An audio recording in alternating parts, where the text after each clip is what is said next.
So, why does modern medicine have such a hard time both diagnosing and treating autoimmune disease?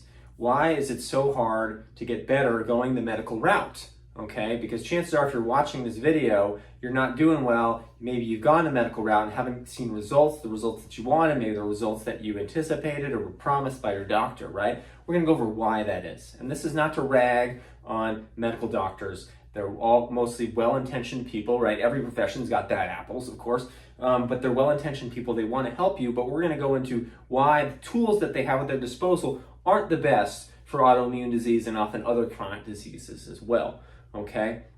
And so the medical model is based on this idea that the symptoms are the problem, right? That if you've got pain in your hands, that's the problem, and we have to make that go away. We have to suppress that, okay? And so the way that they do that is two primary methods, okay?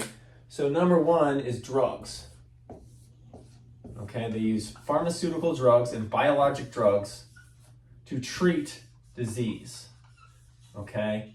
And the thing is, these drugs treat the symptoms of the disease. The pain medication doesn't treat the root cause of the pain, it just numbs the pain, okay? The thyroid medication doesn't treat the fact that your immune system's attacking your thyroid, that your thyroid's toxic and it's underproducing thyroid hormone. What it does is it just gives you artificial thyroid hormone in place of the thyroid hormone that you're not producing. So it covers up the symptom, okay? It doesn't treat the root cause. You look at something like an autoimmune disease and they want to put you on a biologic drug. This is an immune suppressant drug.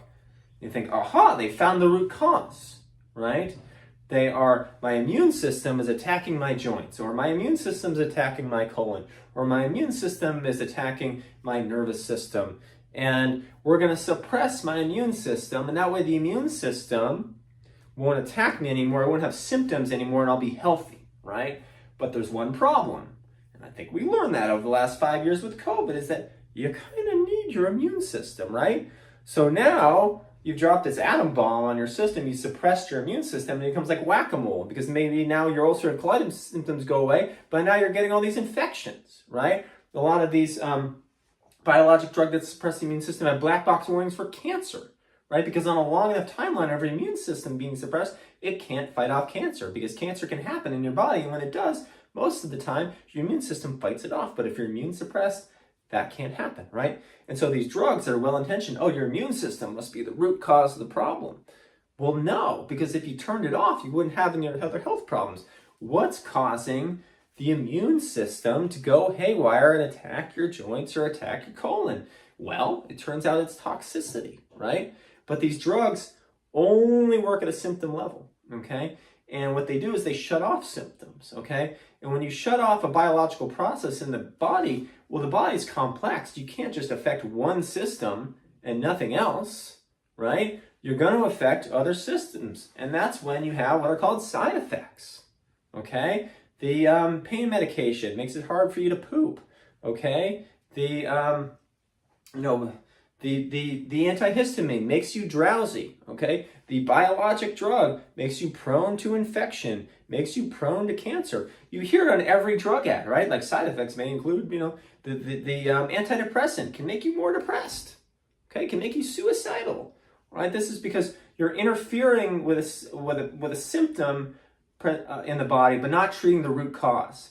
And so you're just basically turning off one process in the body, and it may cause the symptom to go away, but it doesn't get rid of the root cause, and it causes other problems elsewhere, because the body is an interdependent, interconnected being, okay? Network of many things going on. All right, so drugs, and here's the other thing. If you even look at the studies on these biologic drugs, it's something like 1 in 4 people actually have a therapeutic effect. So then what happens? Well, they put you on drug from drug to drug to drug, right? It's like, okay, Humira isn't working, we'll put you on Enbrel, right? Enbrel's not working, we'll put you on Taltz. And Taltz isn't working, we'll put you on Actemra, right? And it can be like this musical chairs, where it's like one of them works for a few years, then it stops working, then gotta put you on another one, right? Put you on another one. And each one's got its own, maybe one they put you on, like, it kind of works, but it also has side effects, so you don't want to be on it, right? And so it's this whack-a-mole game of musical chairs with the drugs, okay? Because we're not addressing the toxicity in the system. We're not addressing the root cause, which is toxicity in your system primarily coming from, we'll get into, the food that you're eating, okay? So, drugs are going to be symptom suppression, but never actually really get you well, okay? It might get you somewhat better, but they're going to have side effects, and you get sick of going this merry-go-round, and then all of a sudden, Dr. Ben with his green smoothies think, okay, maybe this is worth a shot, right? Okay, so then the other tool that they have at their disposal is surgery, right? It's essentially, there's a part of your body that isn't working right, and we are going to cut it out, okay? It's like addition by subtraction, all right? Gallbladder's acting up, it's got stones in it, cut it out, okay? Like Uncle Joey from Full House. Appendix is inflamed, cut it out, all right? Stomachs, you're eating too much food, cut part of your stomach out, right? Thinking that if we remove the dysfunctional part of your body, that that's somehow going to make you better, right? But talk to anybody who's had their gallbladder out. Talk to anybody who's had, you know, like their uterus removed, right? Like they wish they wouldn't have done it, right? But sometimes, you know, is it life-saving, right? Are there times when you need surgery, right? Like if my arm gets ripped off, I'm not going to be like, okay, we'll just pour some green smoothie on it, blah, blah, blah. No. Go to the hospital, get surgery, reattach the arm, right? But if a part of your body is diseased and inflamed, it's called a vital organ for a reason, right? You need it. It's vital to you staying alive, right? And so we have these methods that we can either suppress the symptom with drugs or we can just cut it out entirely with surgery, right? But that's either way, you're damaging the body in an attempt to make it healthier, right? Like this is a no-win scenario. Okay, are there times when drugs can be life-saving in acute situations? Surgeries can be life-saving? Absolutely, right? But in a chronic situation, you're either suppressing symptoms or just cutting out dysfunctional parts of the body entirely, right? And this is the problem. This is the model. This is the medical model, is the idea that you have to fight disease. Okay, that you have to, that we're going to fight your disease to get you healthier. Okay, and we're going to go over why it sounds good, right? Like people say, I'm fighting my MS, I'm fighting my rheumatoid arthritis. I'm a rheumatoid arthritis warrior. I'm an MS warrior. I'm a lupus warrior. I'm going to go out and fight my disease. Okay, sounds like a good idea. Sounds like a good idea to fight disease. It's a noble cause. There's nothing wrong with it, but I'm going to show you why that might be not an approach that you want to take. Okay, because here's the thing. If you heard the phrase that what you resist persists, right? What you focus on grows, even if it's the negative, okay? If you look at America and what we've been trying to fight, okay? In the 1970s, cancer became a real problem. It wasn't a problem, you know? 100, 200 years ago, people either didn't live long enough to get it or just wasn't as prevalent because there wasn't as much cancer-causing things in the environment, okay? But cancer became so much of a problem that the president declared a war on cancer. We're going to declare a war on cancer to beat cancer, right? And all these people are saying, F cancer, right? And so what happened? We created a war on cancer in the 1970s. Now in 2025, cancer is the number 2 cause of death, right under heart disease and fastly approaching overtaking it to become number 1. We lost the war on the cancer, okay? The 1980s. Nancy Reagan declared a war on drugs. Just say no to drugs, right? We're going to have a war on drugs, right? How did that go? Well, now drug overdose deaths kill over 100,000 Americans a year, okay? More, like most Americans over the age of 40 are on like 5 prescription medications each, okay? There we have more drugs, okay? And we have more people being harmed by drugs and dying from drugs and being put on pharmaceutical drugs to suppress the symptoms of diseases that they're not curing, right? So the drugs won the war, okay? 2000s, after 9/11, we quit a war on terror, right? Do we have less terror? No. Why? Because what you focus on grows. So if you focus on not a thing, right? I want to not have disease. I want to not have drugs. I want to not have war. I want to not have terror. The brain doesn't understand the negative. It just hears the terror, the drugs, the disease, the cancer, right? And so instead of trying to destroy or fight what you don't want, What you focus on grows. So focus on creating what you do want. All right? This is why the name of my book is Create Health. This is why there's a section called The Foods That Create Health. Okay? Because you want to focus on what you want to create. So instead of fighting disease, you want to focus on creating health. Because fighting disease will only lead to more of it, right? You get put on an immune suppressant drug, and now you got infections, you got coughs, colds, maybe cancers, right? You fight disease, you just get more disease, right? But if you focus on creating health, if you do the actions, if you eat the foods that create health, you're going to create so much health that disease is not going to be a problem, okay? Think of it this way. If you cut your hand, it heals, right? Okay? But if you rub salt and dirt into the wound, okay, what's going to happen? Well, it's not going to heal, right? Or it's going to heal slower, right? You're picking at the scab and you're messing it, you're getting dirt and sand in there. It's like it's getting infected, it's getting worse, right? But if you just let it be, you don't do anything to it, it heals, right? Now also, conversely, if you think about it this way, if you put a Band-Aid on the cut, it heals faster, right? Well, that's interesting, right? Have you ever cut your knee, gotten a scrape on your knee, maybe when you were a kid, and you put a Band-Aid on, and then a few days later you took the Band-Aid off and the knee was all healed? Did you ever pull off the Band-Aid and just look at it and marvel at it and go, wow, Band-Aid, you healed me. Thank you for saving me, Band-Aid. No, that's absurd and ridiculous, right? But why did you put the Band-Aid on if it didn't have any healing properties? What did the Band-Aid do? Okay? Did it heal your cut? No, what it did was it prevented things from interfering with the healing process, prevented dirt and bacteria and sand from getting in there, right? It prevented if you bumped it up against something, it would knock the scab off, okay? So the Band-Aid didn't have any healing properties. What it did was it prevented any interference to the healing happening, and then the body did the healing, right? And so it's the same way that the jump that I want you to make is that it's the same way with a chronic disease like an autoimmune condition.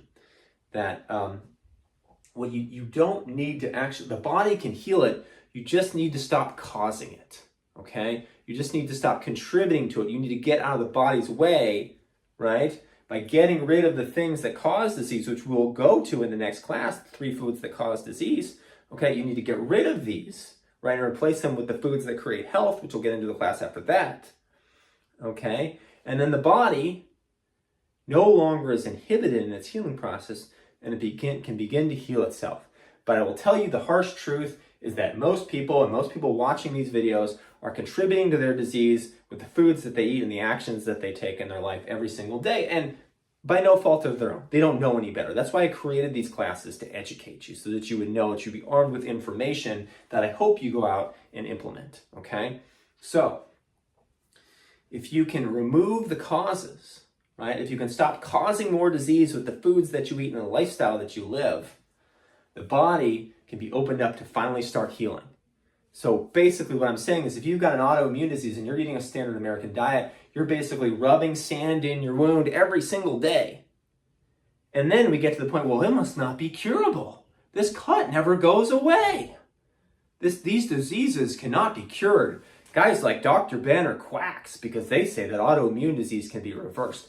That's a very important distinction, okay? I am not making claims to cure anybody of anything, okay? This is reversal, okay? You take the actions that are going to no longer create disease and are going to create health, and you do them consistently, your disease will slowly reverse and eventually, hopefully, go away in most cases, right? It's not an instant cure, okay? But in that same token, if you begin to fall off those habits and go back to eating the foods that cause disease and the lifestyle habits that cause disease, eventually, you're going to unreverse your disease, you're going to be sick again, okay? And I've seen it happen with people, all right? So it's reversal, not cure, right? If you're taking the actions that are going to create health, you're going to get health. It's going to happen on a long enough timeline, okay?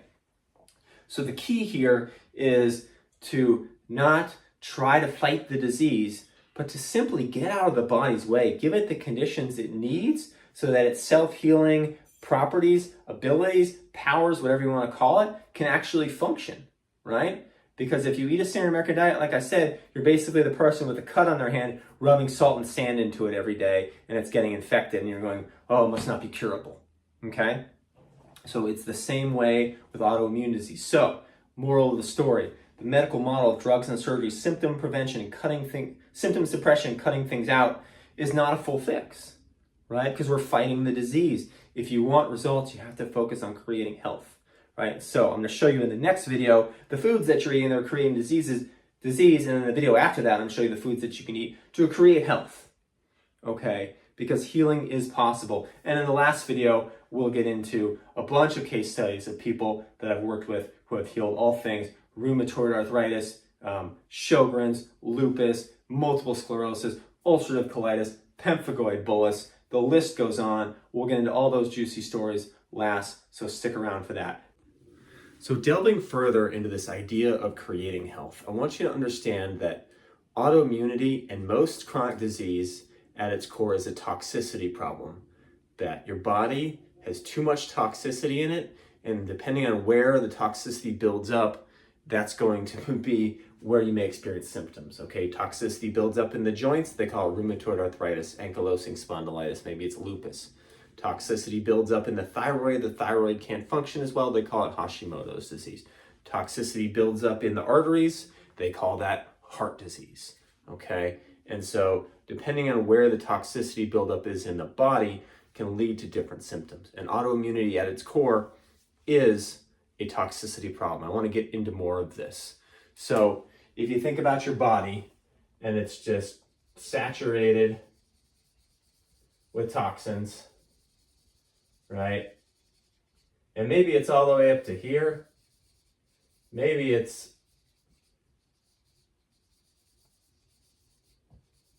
all the way up to here. Maybe there's so much in it that it's overflowing. How do we address that, right? We have to detoxify the body. How do we do that? Well, let's get into it. First, you got to understand what toxifies the body and also what detoxifies the body. And so there's an equation that I like to use, and I call this the detox equation, okay? Is that change in T, delta T, right? So if that's greater than 0, if you're accumulating more toxins in a day, well, then you're toxic, right? But if this number is less than 0, well, then you're detoxifying.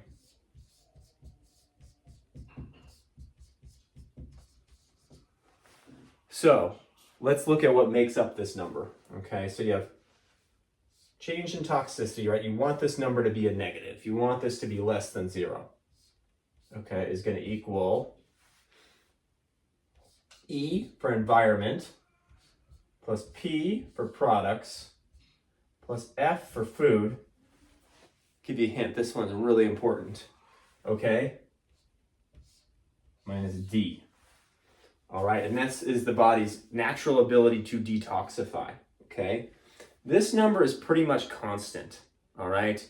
You can't really improve it, right? People will say that, oh, you can take this supplement and it'll detox your body. No, the body does the detoxification, right? So your goal ultimately is to lower these numbers as low as possible, and get them as close to 0 as possible, so that this ultimately, the D is greater than the sum of these three, and then this is a negative number and you're in detoxification. But most people are getting a ton of toxicity from their environment, the air that they breathe, the water that they drink, the land that they live on, the things like electromagnetic radiation that surrounds them. They are using a ton of harmful chemical products, whether it's beauty products, it's cleaning products, it's household products. They're exposed to a ton of toxicity that way. And then the food that they're eating, oh my God, it's horribly toxic. And in the next series, we'll get into the 3 foods that cause autoimmune disease, the 3 foods that fuel disease. We'll get more in detail on what these exactly are. And then of course, in the class after that, we'll get into the 3 foods that heal, the 3 foods that create health, okay, that help you heal autoimmune disease. Okay, so let's get into each of these. What are they and how can we lower them, right? Because if we can lower all of these, then all of a sudden the sum of these is less than this, well then we're in negative, we're in detoxifying, okay? So,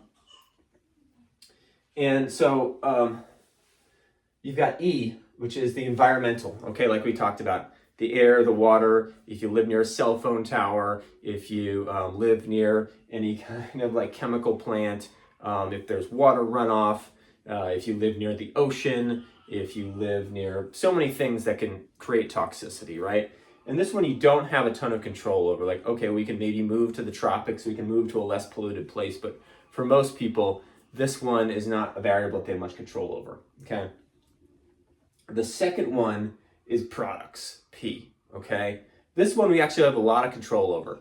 Understand that most household cleaning products are toxic, right? They're using harsh chemicals that are designed to kill bacteria and germs, okay? And those antiseptic chemicals that are really good at killing germs are also good at killing you, okay? This is why people are wearing gloves when they're doing the dishes with these harsh detergents, okay?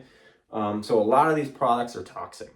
So the more, and I don't have recommendations of like, use these non-toxic products, but the more non-toxic you can go, the lower tox, you can lower this number substantially, okay?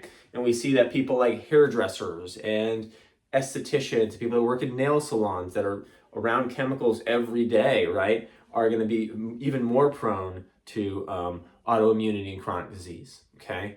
And so that brings me to personal care products, shampoos, soaps, cosmetics, right? A lot of these are very toxic.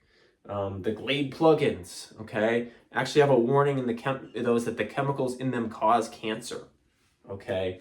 These are toxic chemicals, right? The reason they smell so strong is because that's actually like a die-off function that's happening, right? Your body is like, whoa, that's a lot, right? Like things that are more subdued don't have as strong a smell. Like the fact that the smell is that strong should be a clue that it's toxic to you. This is why a lot of places that are, places of natural health will discourage people from wearing, perfumes and colognes and stuff like that, okay? So the more you can switch to things like essential oils, the more you can use non-toxic cleaners, the more you can use, natural soaps. And I could go into all the chemicals that are in these things that are toxic to you, but that could be a whole other video and we won't get into that, but I would say research it more, switch to as many natural products as you can, but the real bang for the buck here is going to be with the food. Most people are consuming an astronomical amount of toxins through their food, okay? And if you've got leaky gut, which we'll get into in the next video, well, that's just going to compound it even more because your body's absorbing even more toxins that a normal gut wouldn't absorb, right? So if you can get, all these variables kind of a lot smaller, right? And you're still subtracting a large number for detox, you can get this number to be a negative number, right? And when these are really small, well, now you're in detox mode, okay? Now, the amount of, you've patched the holes in the canoe, right? Like if the canoe has sprung a bunch of leaks and it's filling up with water, you can bail out the canoe all day long, right? But you're never gonna get the water out of the canoe until you patch the holes, right? This is essentially doing this, removing much of this toxicity as possible, is patching the hole in the canoe, right? Because now if you're not introducing any new toxicity, right, to this toxic body, well now it can begin to detoxify, to get rid of the backlog of toxicity that's already there. So instead of this having to offset these, it can offset the accumulated toxicity that you have in your body, right? And this is a process and it takes time, okay? Because this toxicity is being stored in all places in your body, in your liver, in your joints, in your kidneys, in your skin, in your organs, right? And what it doesn't want to be is in your blood, right? Because too much toxicity in your blood, it will get to your brain and your heart and you will die. So when it detoxifies, it has to do this as a very slow process, okay?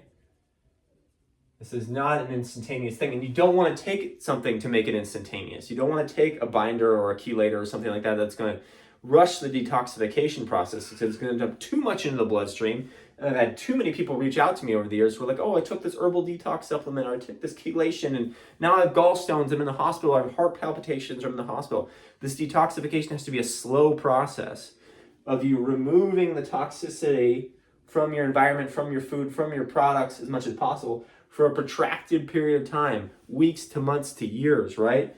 To slowly get the body to use its natural detoxification ability to slowly remove the toxins from the body. And this is why healing is a process and it takes time. Because if you were just to dump all the toxicity that's built up in your organs over time, it would just, your blood would become too toxic and you just instantly die. So it has to be a slow drip process of getting it out of there, okay? And so the body has many different elimination pathways for this, right? Like, it can get toxicity out through the breath. It can get it out through the urine. It can get it out through the feces. It can get it out through the skin. It can get it out through the sweat. Okay, it can get it out through the saliva. It can get it out through the mucus.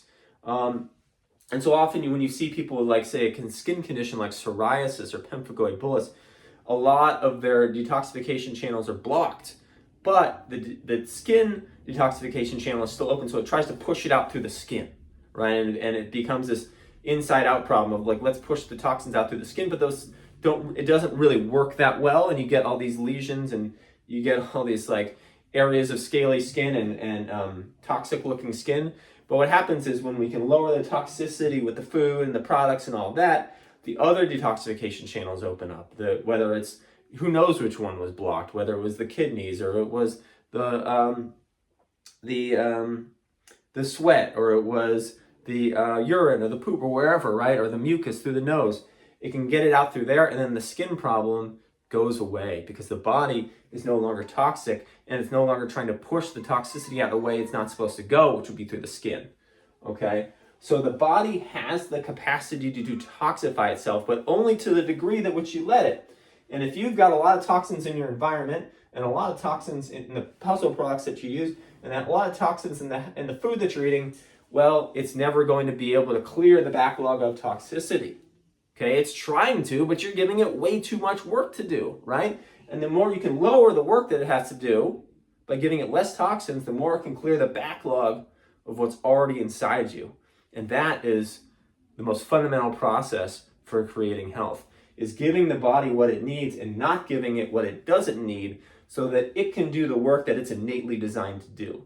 A drug doesn't need to detoxify you. No outside substance needs to detoxify. Your body is already doing it. You're just overloading it with so much toxins that you can't really see the fruits of that labor, right? Like, it's keeping you alive. If it wasn't doing this, you'd probably be very dead, okay? So give thanks that despite all this toxicity you've exposed your body to, it's still hanging on, it's still fighting, you're still here, right? That means there's a chance that you can get to here, right? Where there's a lot less toxicity inside of you, okay? So this detoxification equation is super important, okay?